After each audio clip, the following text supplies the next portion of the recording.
बिस्मिल्लाहिर्रहमानिर्रहीम। अस्सलाम वालेकुम व्यूवर्स, आप देख रहे हैं डाइनिंग और मिसेस कौसर की स्पेशल ख्वाहिश पे आज मैं आपसे चने और पूड़ियों के साथ जो सलाद सर्व किया जाता है उसकी रेसिपी शेयर कर रही हूँ।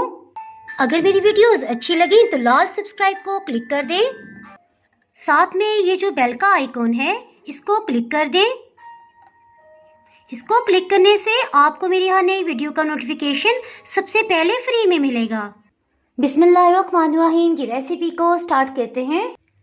जी, इस हेल्दी से सैलेड को बनाने के लिए सबसे 2 छोटे साइज की गाजर ले ली है, इसे धो के छिलका उतार लिया है और इसको हम 2 हिस्सों में डिवाइड कर देंगे। ये देखें, इस तरह से फिर से इस तरह से आर पार कट लगा लेंगे। देखिए, हम जो बड़े पीसेस है इनके सेंटर से फिर से हम कट लगाएंगे। जी देखें, इस तरह से अब हमने इस तरह से यहाँ से कट लगाना है। 3 हिस्सों में फिर से डिवाइड कर देंगे। आपने देखा, सब्जियों में सबसे पहले हमने गाजर को चूज किया है क्योंकि ये सख्त होती है और गलने में ज़्यादा टाइम लगाती है। ये मैं आपको करीब से दिखा दूँ। देखिए, गाजर के पीस का इससे ज़्यादा मोटाई नहीं होनी चाहिए। इसके साथ ही हीट को ऑन कर लेते हैं। इसके लिए बिल्कुल लो हीट रखेंगे। तकरीबन 2 टेबलस्पून ऑयल इसमें डाल देंगे।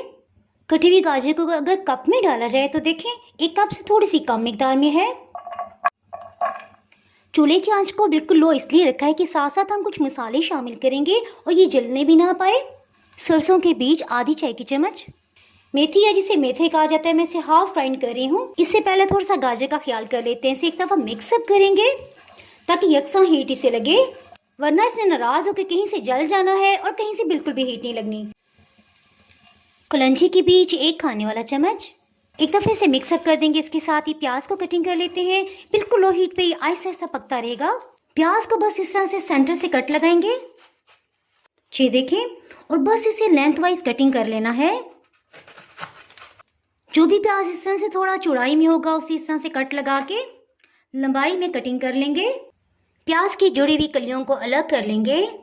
इसके लिए मैं आपको अहम टिप देती चलूँ। देखिए, प्याज को हमने इस तरह से बिल्कुल भी इस्तेमाल नहीं करना, वरना आपका मेहनत से बनाया हुआ सब सलाद ज़ाया भी हो सकता है। सो इसमें 1 चाय की चम्मच भर के नमक शामिल करेंगे। इसे अच्छी तरह से मिक्सअप कर देंगे। 5 से 10 मिनट तक पड़ा रहने देंगे। गाजर के बाद हम बंद गोभी का इस्तेमाल करेंगे। बारीक कटिंग कर लेंगे। आपके अंदाजे के लिए मैंने इसे कप में फिल किया है क्योंकि ये फूली फूली सी होती है, सो भर के कप लिया है। बंद गोभी भी इसमें चली जाएगी। अगर आप सब्जियों को पहले से कटिंग कर लेंगे तो आपको बहुत ही सहूलत हो जाएगी। बस ये एक दफ़ा इसे अच्छी तरह से मिक्सअप कर लिया है। गरम मसाला पाउडर 1 चाय की चम्मच का चौथाई हिस्सा, अधकुटी सुरख मिर्च आधी चाय की चम्मच। अगर आप तेज़ स्पाइसेस पसंद करते हैं तो आप 1 टेबलस्पून या 1 टीस्पून फुल भी ले सकते हैं। खीरा इसमें हम बड़े साइज का ले रहे हैं क्योंकि इधर नाजुक मजाज होता है, सो सबसे लास्ट में इसको शामिल करेंगे और इसे कलरफुल से लुक देने के लिए छिलके समेत हम इस्तेमाल करें। बस अच्छी तरह से धो लिया है। इसकी कटिंग हम सेम गाजर की तरह करेंगे, सिर्फ इसके बीच वाला हिस्सा निकाल देंगे। खीरा भी देखिए 1 कप भर के बन गया है। सच्ची बात मैं आपको बताऊं, मैंने हीट ऑफ कर दी थी इसलिए कि सब्जियां ओवर कुक ना हो। इसके साथ ही हीट ऑफ ही रखेंगे। इसमें बंद गोभी को नहीं बल्कि खीरे को शामिल करेंगे। और देखिए, अभी हमने हीट को ऑन नहीं करना। इसकी क्या वजह मैं भी आपको बताती हूँ। नमक लगे प्याज को अच्छी तरह से धोना है और फिर टेस्ट करना है कि क्या इसकी कड़वाहट खत्म हुई है कि नहीं। बिल्कुल कड़वाहट खत्म हो गई है। बस इसके साथ ही हम हीट को ऑन कर लेते हैं। इसमें धुले हुए प्याज को भी शामिल कर देते हैं। देखिए, प्याज को धोते जो हल्का फुल्का इसमें पानी रह गया है, इससे स्टीम बनेगी। अच्छी तरह से मिक्सअप कर लेते हैं। इसमें स्पेशली हम मिक्स अचार को शामिल करेंगे। ये होममेड है। इसकी रेसिपी ऑलरेडी पहले मैं अपलोड कर चुकी हूँ। ये हम 2 खाने वाले चम्मच भर के लेंगे। इसको ऑयल और मसाला भी खूब ढेर सारा लेंगे।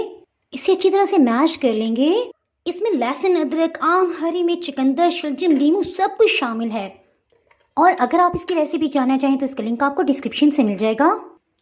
इसमें अचार को शामिल कर देंगे। इन सबको अच्छी तरह से मिक्सअप कर देंगे। आपने देखा अभी तक हमने नमक नहीं डाला था।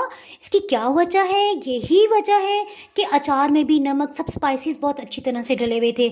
अब हम इसे मिक्सअप करके टेस्ट करेंगे और जितनी ज़रूरत होगी इतना नमक डालेंगे। इसी तरह आपके घर में अगर कोई बीपी के पेशेंट हैं उनके लिए आप निकाल लें और अगर ज़रूरत महसूस होती है तो तब नमक शामिल करें। चलिए मैं आपको टेस्ट करके बताती हूँ। बहुत ही मज़ेदार है, लेकिन मुझे थोड़ा सा नमक कम फील हो रहा है, सो 1/4 टीस्पून नमक इसमें शामिल करेंगे। अगेन अच्छी तरह से मिक्सअप कर लेंगे। नमक को मिक्सअप करने के बाद हीट को ऑन कर लिए और देखें जब इस तरह से आवाज़ आए, इसके साथ ही हीट को बिल्कुल लो कर देते हैं और सिर्फ 5 मिनट के लिए इसे कवर कर देंगे। 5 मिनट के बाद इसे डिश आउट कर लेते हैं।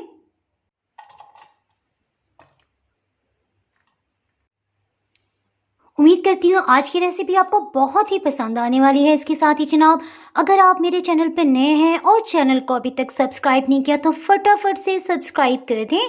बेल आइकन प्रेस करना बहुत ही ज़रूरी है, इसके बाद आपको मेरी नई अपलोड होने वाली वीडियो का नोटिफिकेशन नहीं मिल पाएगा। तो आओ में याद रखें, वीडियो लाइक और शेयर करना बिल्कुल भी ना भूलिएगा। इसके साथ ही मैं इजाज़त चाहती हूँ। अल्लाह हाफिज़।